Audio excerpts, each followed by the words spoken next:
This is a story about what you should do when you hear the fire alarm go off in school. You are sitting in class doing your work.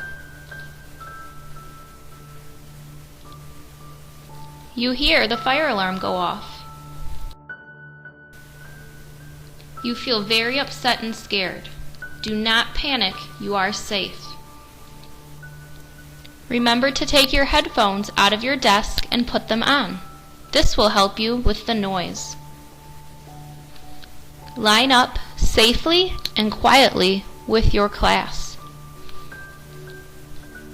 When you walk outside with your class, remember, no running or screaming. You are safe and everything is going to be okay. Wait patiently and quietly with your class and teacher. Listen carefully for announcements. When they announce that we can go back inside, walk quietly with your class and teacher into the building. The fire drill is over and you are safe.